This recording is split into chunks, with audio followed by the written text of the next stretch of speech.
I'm here to disrupt everything the diet and food industry has told you for years. What if you could stop obsessing over food and weight, understand exactly what your body really needs to thrive, all while learning how to feel empowered, confident, and in control? Hey there, I'm Carrie, a certified nutritionist, award-winning educator, behavioral specialist, international speaker, and mom of two amazing college-age daughters. I'm here to help you disrupt everything the diet industry has told you about your health and your body. So here's the truth. Sure, what we put in our bodies matters, and it's more than just nutrition. As a nutritionist and a behavioral expert, I'm uniquely qualified to marry both the science of what our bodies need along with how to change your relationship with food, and all while realizing your value. I want to help teach you to reach your health, wellness, and yes, even weight loss goals with powerful conversations, science-backed strategies, and real talk. I'll teach you how to break free from the cycle of dieting, deprivation, and self-sabotage and start truly living. No more temporary fixes here, just sustainable wellness for you, your family, and your future that no one is talking about. You were not put on this earth to find the right diet, so it's time to stop living like you were. Join me each and every week as I share practical advice, a fresh perspective on the power of mindset, and tips that empower you to live your purpose, all while still enjoying the foods you love. And yeah, that even includes carbs. So if you want something different, you have to do something different. Consider me your something different. Welcome to the Diet Disruptors Podcast.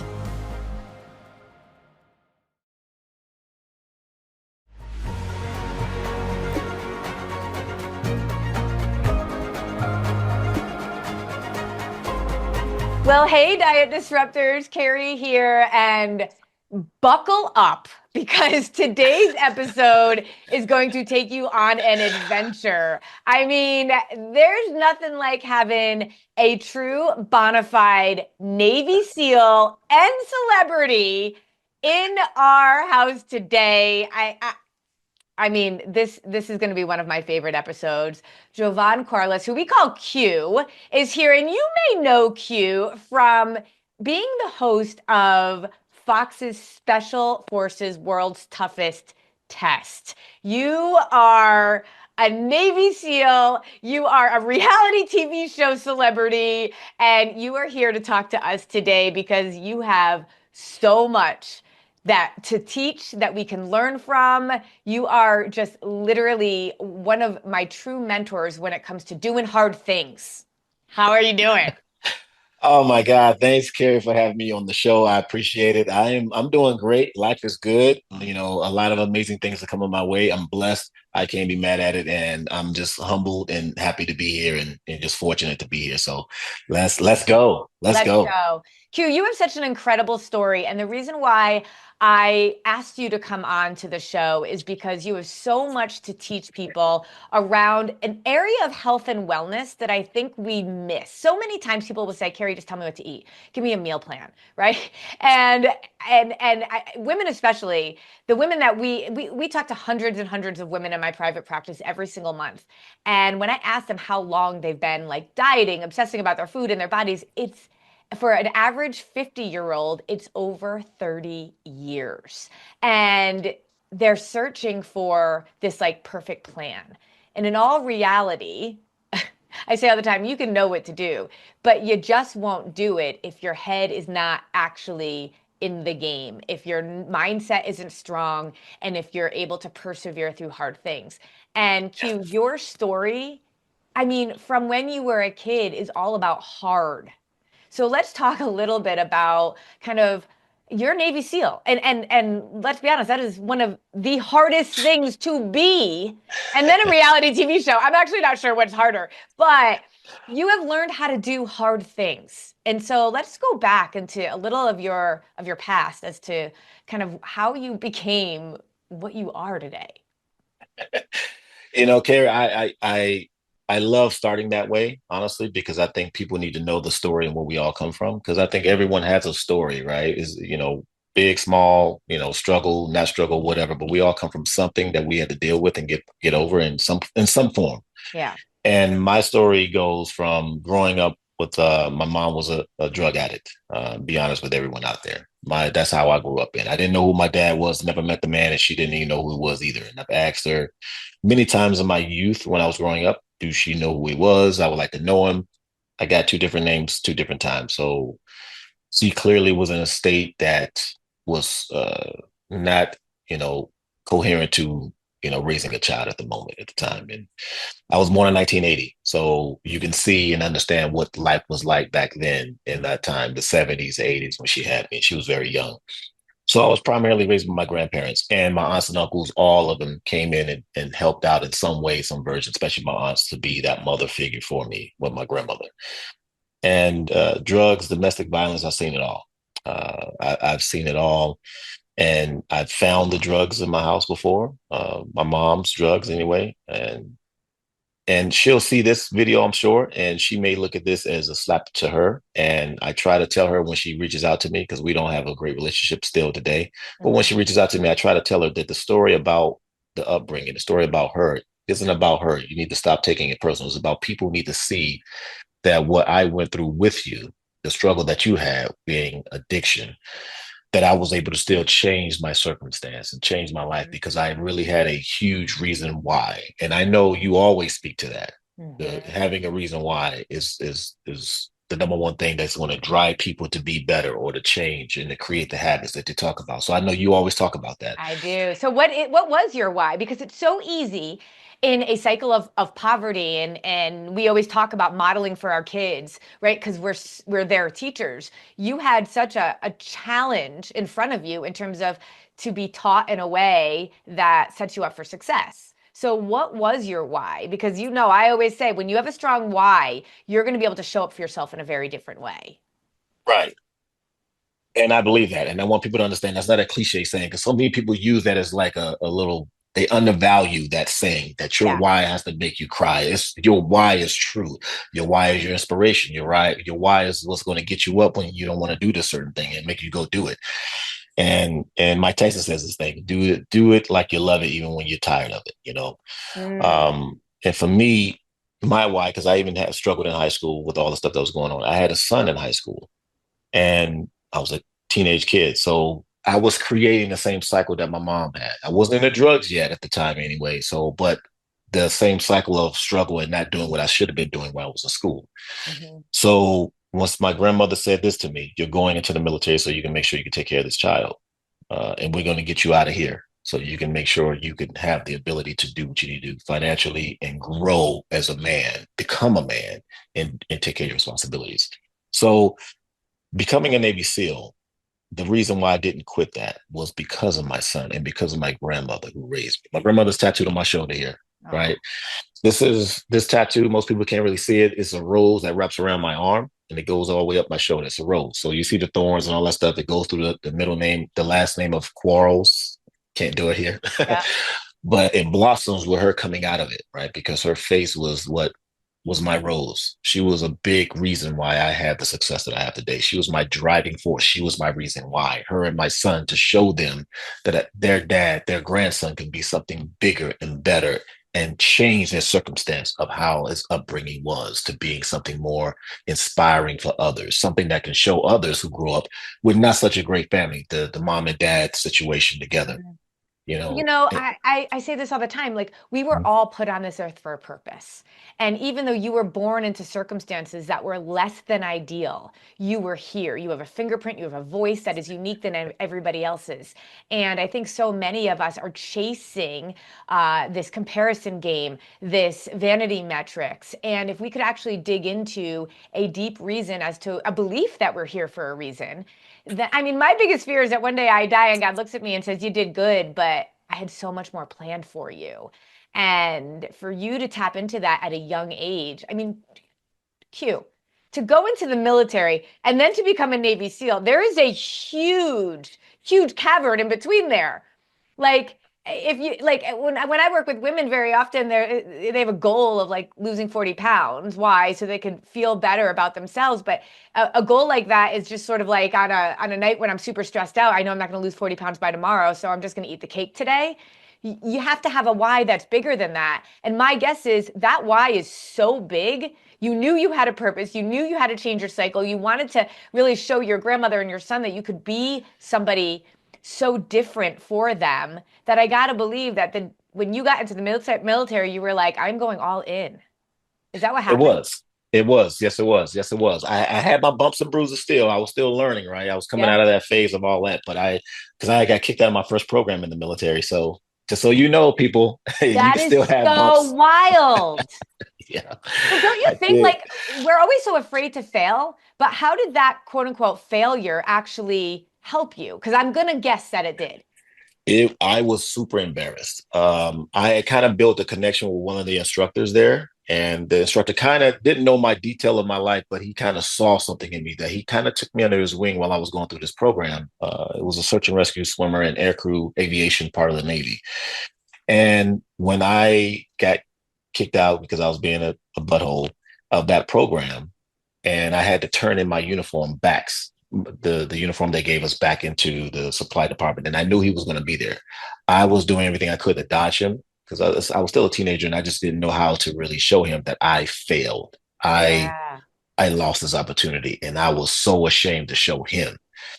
And when I got picked up to do a different job, I was so determined to get back to do something much more greater in my mindset because I didn't want that feeling again. So it was a huge inspiration for me also. Yeah, sometimes we have to go around the mountain a few times before we're really ready to dig in and to do the work. Would you agree? I agree. I bump my head a few times before you finally figure it out. Yeah. Yeah. So, okay. So now getting to be a Navy SEAL and then being a Navy SEAL, Q, like every single day. Like, I got to be honest with you. This morning, I was like, oh, I don't really want to work out. I don't really want to go to CrossFit. And then I thought, okay, I'm interviewing Q. I can't just not go to CrossFit because I don't feel like it. There had to be multiple days we didn't feel like doing the things. But You know, go ahead. I'm sorry. I was saying, but you clearly did it anyway. And so how do you get past the feelings? Carrie, going through Buzz. So Buzz, for people knowing, is the SEAL Navy SEAL selection program, which stands for Basic Underwater Demolition SEAL Training, SEAL Okay, that Suit. sounds miserable. Oh, the That sounds title of harder it than is bad. CrossFit. I gotta be honest. It's terrible. Basic underwater demolition. It just sounds like, oh, you're going through some stuff. Yeah. And when I went through it, I didn't really know that this was going to happen to me. Everything was a struggle for me. I was the athlete naturally, but going through this stuff to be a Navy SEAL is something totally different than what I was used to. One is not like a sport track practice where you get coaches like pushing you, giving you encouragement.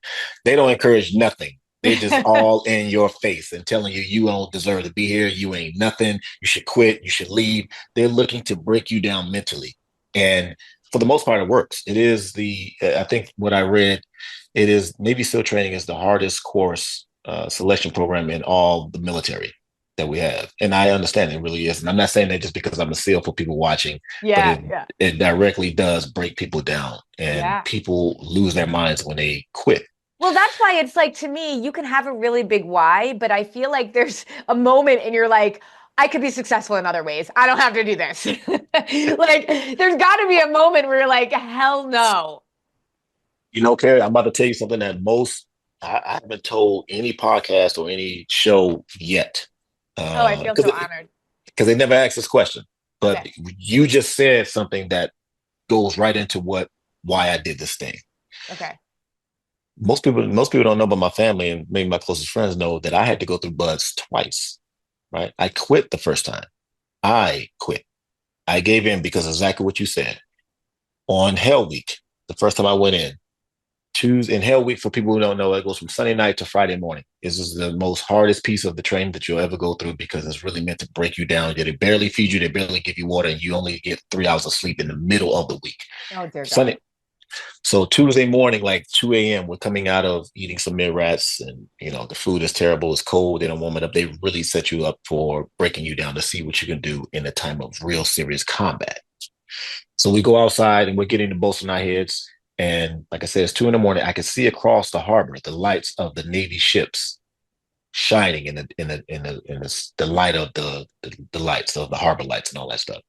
And the thought came to my mind, what you just said. I can easily go back to doing that for the Navy and still serve my country and be happy enough to just say, hey, I at least did this. I Yeah. am at least serving my country. I don't have to be a Navy SEAL. Yeah. I can just say I at least attempted this thing, this Yeah. this amorphous thing. I can at least say I tried. Did you try? No, you didn't try, but at least I gave it a shot and I Yeah. still came over here Grandma and will be served. proud. Your son will be Mhm. proud, right? Still, Yeah. nevertheless. Okay. Yeah. And so that moment I told myself, my why, I didn't count on it. I didn't think back to my reason why. I let my why just kind of flutter away from me for a moment. And Mhm. in that moment of weakness, mental weakness, I walked underneath my boat. I walked from underneath my boat with my other 5 or 6 other men holding the boat on their head, and I left and went to the truck and rang the bell and quit in that moment of weakness that I Wow. had. I quit. I rang the bell. I did. It's amazing how that tiny little moment, they talk about 90 seconds. Like in the Yeah. moment that you're feeling that weakness, if you can hold off for 90 seconds, you usually can make it pass. Do you feel like if you could have held on for 90 seconds more, you would have stayed? Or do you feel like you were done? I would have, because the Wow. moment I rung that bell, I saw my boat crew and all the other boats of the men that were still there running away, and everything of the doubt and the fear and the weakness and the just all the negative thoughts that I had that hit me and took over, and I allowed it to take control of me in that moment was gone. And I Wow. knew then I could have easily carried on with them, and it should have 90 still been. seconds. That's all it Yep. takes. Yep. Oh, Yep. oh Yep. my gosh. Okay, wait. So you quit. Again, I guess you needed to keep going around the mountain, but you went back When I did that, and they and took I you back. they took me back. They denied me the first time. They denied me because they don't like to do that, right? They don't Yeah. once they already found out something weakness about you, and they don't like to really take you back in. And the moment I got back to the barracks change and whatever I did, I was so pissed off at myself. And I made every effort to try to get back. And I didn't want to tell my grandmother. I didn't want to tell my kids. It was so embarrassing to me. It hit me so hard. People go into Mhm. depression when they leave that program. So normally they give you a 2 year time limit to apply to come back. You have to wait 2 years to at least apply. And then you have to at least state why you quit and all that stuff. And then they look at it and then they make a decision overall or whatever if they're going Mhm. to allow you to come back. Okay. So I went through a process where I had to deploy. And on that deployment, pretty much right after I quit, I went through everything I could. I used every resource. I called every person I knew and all this stuff to try to get back and say and apologize to whoever I needed to get them to approve me back. Mhm. So while on deployment, I applied again.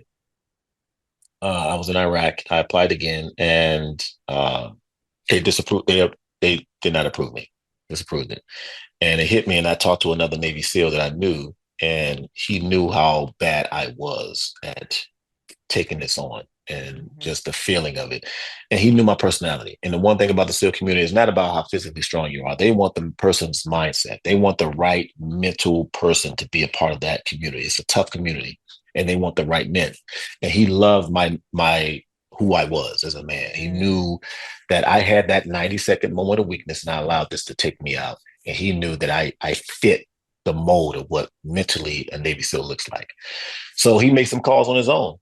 And crazy enough, 2 weeks later, I got an email from the people who deal with orders and where you're going to go. And they said, I Yeah. got approved to go back. And as soon as I came back from deployment, I was off and back in the program. And I was way less or way faster than the 2 year time frame. Today's episode is brought to you by Resist Protein Bars. Now, I'll be the first to tell you, yes, of course, you want to be eating clean, whole, unprocessed food as much as possible.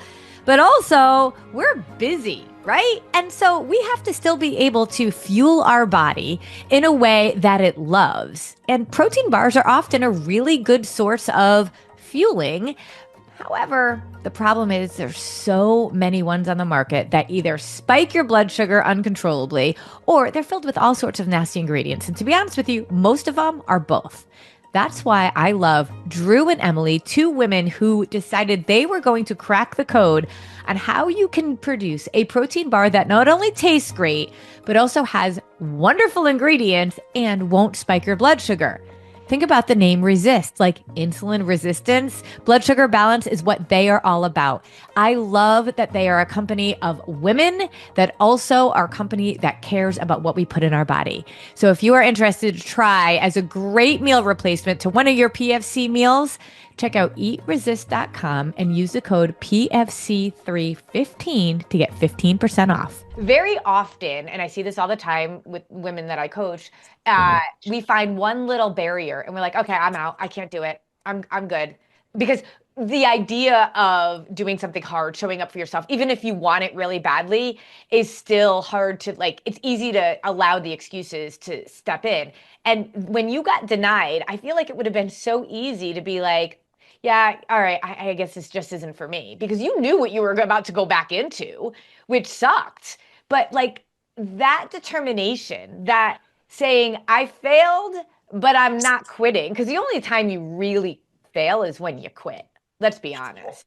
Right. So you had that setback. I once had a staff member who I said, I don't think you're right for this role. I just don't think you're quite getting it. I think you're better in this role. And she literally said to me, no, I want to do this role. I have to. I will learn. And I was like, gosh, it is so impressive. And I think we just need something to really like I guess my question for you is like what is it that didn't allow you to just use the excuse? Was it just within you, this determination that you have?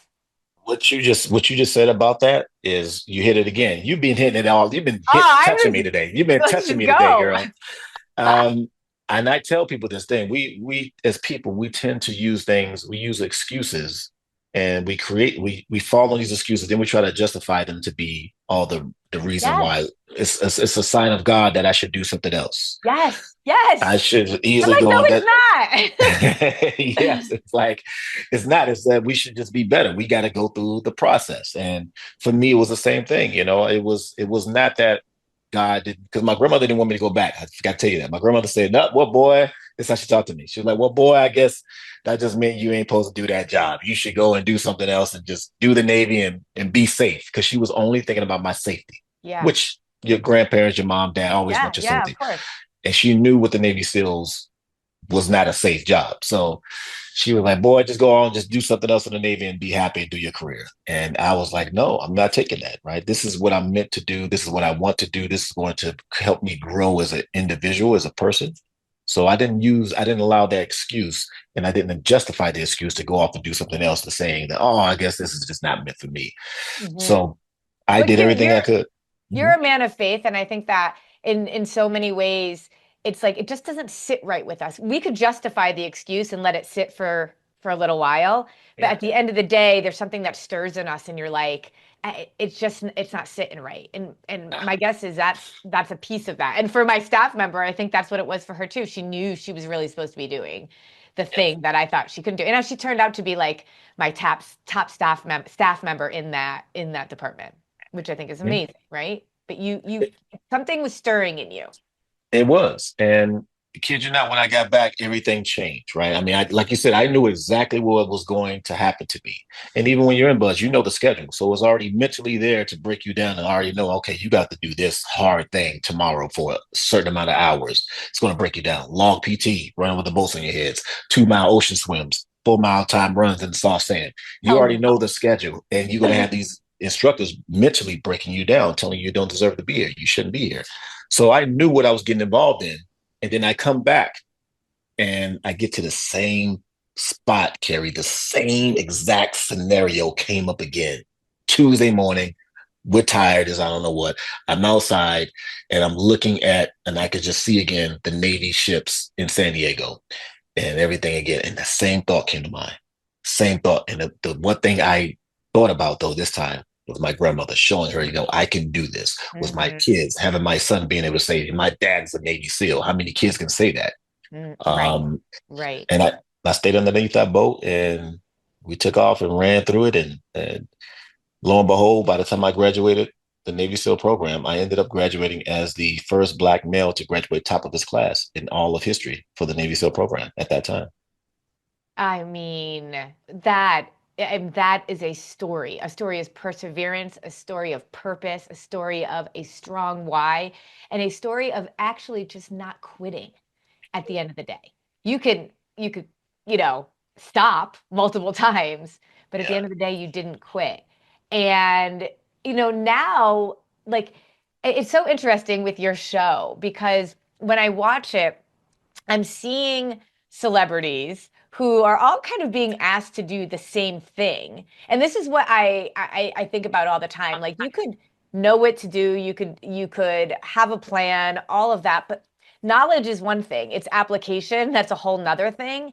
And our thinking, to me, is the biggest barrier in our way. And so I'm watching some of these celebrities, and you were in the second season and the third season, and now I want to know if there's going to be a fourth season. So like I'm on pins and needles for that, FYI, because Oh, I'm enthralled. well, I I'll tell you. Oh, Okay, go ahead. go. I'm sorry. No, you go. I was only going to say that, they've been teasing season four, and Oh, and looks like if they're teasing it, and if I know about it, meaning I'm going to be also a part of it. So I'm I'm so blessed for happy. I love putting you on the big that. screen in my living room. That's like my favorite thing. I send you texts sometimes, right? And I'm like, hey, I'm Yeah. watching. Okay, so this is really why I love it. While I love watching you on there, and it's like so funny to watch you because I know you, and like when you're mean, I know it's still like you're just your heart comes through in the attempt to be mean, and maybe it's because I know you. But anyway, but I'm watching people break at different points, and like some of them break very quickly and others take a little while, but it's really interesting because it's like they're all being given the same kinds of tasks, the same kinds of treatment in a lot of ways, right? But people break at different times. So what are the things that you have learned seeing kind of regular people go through this kind of really hard training, and what makes a person really successful at doing hard things? Number one, you always say it again. It's that why. That's that why. And I'm gonna say it. I'm gonna always echo what you say there because it's Mm. so true. The people who come on the show is like they've already seen seasons of it already or episodes of it from the season before, so they have an idea what to expect. Yeah, But but they that's my don't. point, right? Knowing Yeah. is different than Mhm. doing. Yeah, right, right. And they come on the show after seeing that and they believe they still have an idea, but they don't really know until they're caught up in it. And then I think a lot of them believe that it's going to be like a typical TV Hollywood type of setup. And they don't realize that we truly are the gatekeepers of our special forces departments. I'm the Navy SEAL, there's Marine Recon, there's the SAS British Special Forces, there's the SBS British Special Forces.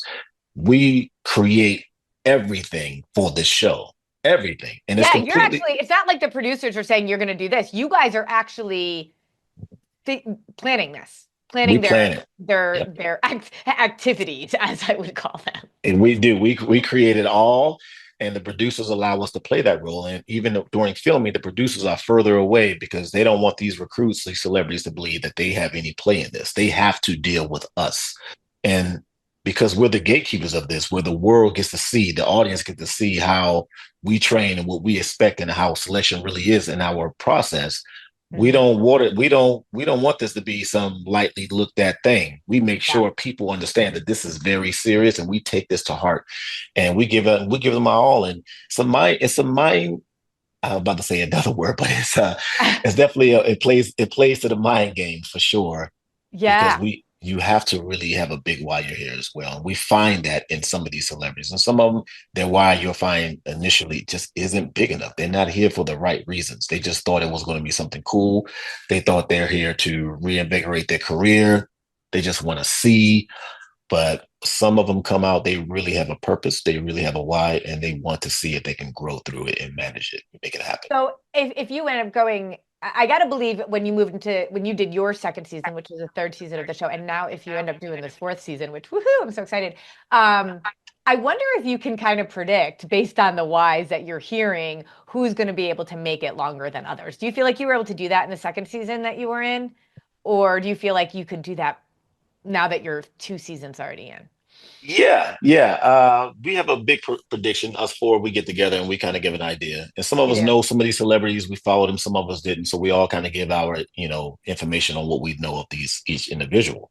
Yeah. And for me, I looked at season three, so people know. I thought the two football players would get close to the end for sure. I knew they would at least make it to day 10.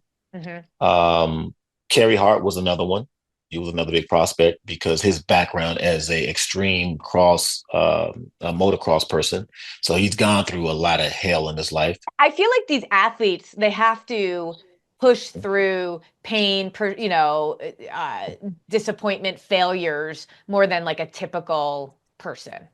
Would you agree? Yeah, I do agree. I do agree. But sometimes these celebrities, I mean, not celebrities, sorry, these football players, these athletes, they have been, somewhat given a lot to them as well. So Yeah. towards when their career starts to change from college before they go to that maximum level of pro, they've been, pampered most of their time. So it's been a long time since they really had someone challenge them. So Well, they and don't know what also, it's like. Q, think about Hmm. this. When Hmm. you're doing, like, when you're really good at one thing and you Right. focus on that a lot, yes, it's hard, but it becomes part of who you are and you almost know what you're going to expect. I wonder, right? Like, because they don't know what they're going to expect. They've never done this stuff. The brain doesn't like doing new things, doesn't like doing hard things, doesn't like doing unfamiliar things. And for people that have been really focused in on their craft, while it could be hard and they push through pain and perseverance, it's only one thing that they have to be really good at. And you make them do a whole lot. And isn't that 100%. like life, right? Life is never going to be this one thing that you can focus on and just be really good at. You're going to get all sorts of curveballs thrown at you, and you got to be able to like fly through turbulence. 100%, 100%, and that's what we try to get people to understand that this is relatable to everyday people, right? It's really a mindset situation. We go through life and we're hit all kind of ways with all different things, and sometimes it's a good day, sometimes it's a bad day. But you Yeah. got to push through those days. You still got to get up and make things happen. You still got to challenge yourself so you can grow. You got to find things to challenge yourself so you can continue to grow. Because you want to be there for your kids. You want to show them, hey, I can. Mom and dad can do this big thing. Yeah.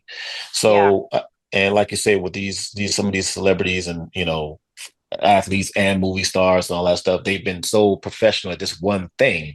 Hmm. Now it's time to show them, okay, can you understand how life works? Because there's a lot of things that's going to get hit by you, and you're not going to like it. We're going to make you uncomfortable. You're going to be uncomfortable in life. You got to make decisions. You got to make a decision on this show where you need to go. You have to be a conscious thinker, a critical thinker. You have to make decisions on life, and you have to have a strong why you're doing anything. So we really put Yeah. that on these celebrities, and what they get out of the after the show, it really is impactful internally.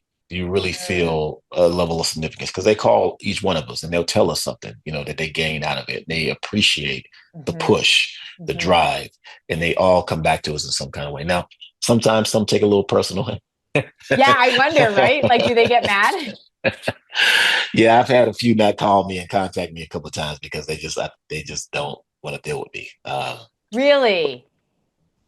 I'll tell you, season two, Yeah. Tara Reid. Tara Reid, please don't take this personal. I'm just telling the story because people need to hear it, right? Because you and I are both cool now, but she didn't want to talk to me initially. Afterwards, she really took what I did to her, what I said to her, how I challenged her, very personal. And then once I sent her a video on Instagram, she called me and we had a conversation, and boom, relationship was great from that point on, and it has been great. We still chat here and there. I saw her at JoJo Siwa's house in LA when we did a watch party. And there's other ones too who have done the same. So towards some of the other hosts as well. But That's so people, interesting too, because like that's the barrier that I think about and I talk about. First of all, there's intention versus impact. Your intention was pure, I mean your cue, and but the impact was interpreted by her as a different than your intention. But do you see how like it's that example of how we can take one thing that's like a little barrier and make it a justified excuse for not showing up in the way that we need to, or for I call it a truthiness about a certain situation. But in some ways, that became an allowable excuse to like justify why she wasn't successful or whatever it is, you know? And I'm not saying her, but I'm saying that's what we do. We do it all the time. As a human race, we do it all the time. Yeah. Everyone does it in some form or fashion, and we have to learn how to get past that. And because we need to identify when it's coming up. Am Yeah. I creating this excuse in my mind that I'm trying to justify this thing that I can't do it because I'm making it seem like, okay, this is just another reason why I should do something else. I should go to the next shiny thing. It's not that you should go to the next shiny thing. You just need to be better on yourself and go and attack this particular thing that you wanted to accomplish anyway. But we Well, do. yeah, I mean, the brain, like when I talk about self-sabotage a lot, and the Yep. brain doesn't like unfamiliar, doesn't like new, and it doesn't like being uncomfortable. And so our that little voice, that is that same little kid that was inside of us since we were little, telling us maybe we weren't enough or we weren't good enough or whatever it was, comes out in that moment where it's like, wait a minute, the brain doesn't like to be uncomfortable, doesn't like the unfamiliar, and then it subconsciously convinces us that we should stop, that we question what we're doing. We question the people around us when it's really just our brain, like really just not wanting to push through innately. And that's when something else has to come about in order to push through that. Otherwise, this is why I feel like so many of us don't meet our potential in life. I Yeah. agree with you. That All right. I can't say nothing else on that. Everything you said was Well, dead all right. dead on. I have a question for you. Mhm. I was an educator for more than 20 years, and there's this author of a book that I love. His name is Paul Tough, and he wrote a book about how children succeed. Okay, and he did tons and tons of research, and he found that there's 7 character traits about a person that we could look at and see the most successful people have most of these traits or many of these traits. But the cool thing about them, it's not like blue eyes or the color of your skin. I can't change the color of my eyes. You can't change the color of your skin. But these character strengths is what he calls them. You can actually build and change. And I feel like for you as a kid, especially your teenage years, something inside you started building some of these character strengths that got you to be successful. And so I want to share with you these 7 strengths, and I want you to think about them in terms of yourself, but also in terms of these celebrities and the ones that end up winning at the end. Do you see these strengths in there? Because I think this could be really helpful knowing that like these strengths really help us and we can learn them, right? So the first one is grit. Okay. The second one is curiosity. Third is self control. Fourth is social intelligence. The fifth is zest. Sixth is optimism. And seventh is gratitude. Mm. So I think of you as the teenager, and then I think of you as the man that you have become. Grit, curiosity, self control, social intelligence, zest, optimism, and gratitude. Q, I feel like you embody all of those things. And my question is, do you think like when you were that teenage boy, you had all those things, or do you think that you've evolved into having those? Because that teenage boy sounds like a very different person than the 45-year-old who you are now. Yes, I would say it developed. It developed over Yeah. time. It developed seeing some of the things I saw growing up, and the drugs, the violence, the police coming in my home. Every bit of this stuff I started to change, and the grit started to come up based off of what I was going through in the daily life of struggle, being poor. The self control I had to learn, right? One of Mhm. your points, the self control I had to learn and understand. Okay, I got kicked out of one of my programs in the Navy when I first came in. The gratitude then hit me big time. Gratitude because I am the most humble Navy SEAL you'll probably ever meet because Yeah. I look at everything as thankful for it. Before Hmm. we started the show, I told you about how I had a huge prayer because of what the things I'm thankful for that I have going on in my life today. And everything else in between, for those key points that you talked about, all of them Yep. encompass in every piece of that in me, who I am today. Yep. And those I had to grow. I had to bump my head a few times, but you have to. Everyone has to as a teenage kid. And some of us kids, we're growing up and we have a different situation or whatever. But a lot of us, we still not, I'm sorry, I'm saying that wrong. Not just a lot of us, all of us, we all have to change and go through some type of challenge. Some challenges are just Yes. very different than others. That's all. Yes. You can be a rich kid, you still got challenges. You're still dealing with something. You may still think that you're not worthy of this or that or the other because you're Yes. born into a wealthy home or something like that. Versus me coming up poor, drugs, alcohol, domestic Yep. violence, police. We all still have that. So it's not I are different than you, or I am better than you, or my struggles are worse than yours. No, that's not the thing. We all have our own struggles and we all have to deal with something and come out of it. So those points that you talked about, we have to develop them, I Yeah, think. I love that. So I'd love to leave with the message of hope. That's one of the things that I care so much about, that people have hope in understanding that our life tomorrow and in the future can continue to evolve to get better and better, that we're all here for a purpose. And as I think about your struggles, and I think about somebody that might be struggling right now, when you look back at your struggles, every single one of them, you look back on all of them and be grateful for them and realize that you have learned from them? Yes. Is there Yes. is there any struggle that you felt like was a waste of your time? No, and even my biggest struggle, I will say, coming up was more of, am I the one? Am I good enough to do these things? Am I the guy to change and not be a statistic and be more than what my circumstance that I was raised into shown me? So, am I enough? Am I worth this?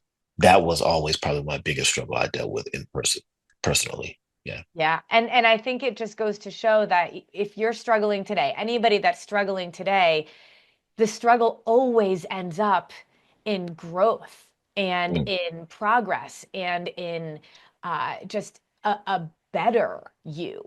And so I feel like you're embodying of that. And I love what you just said. You are the poster child of someone who you could not control your circumstances, but you could control your response.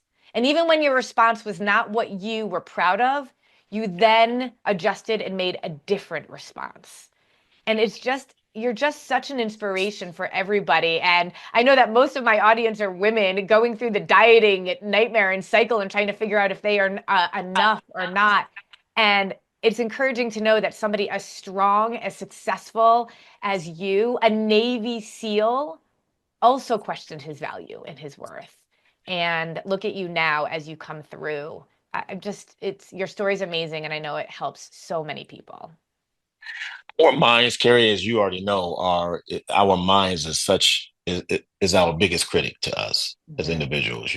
Even today at 45 this year, this August, I still sometimes have to tell myself that I am worthy of this thing, of Mhm. the things that's coming to me, that I can do this particular thing or challenge that's coming my way, because I still get challenged today because I'm always looking to do more, be more, or try do this and attempt this thing.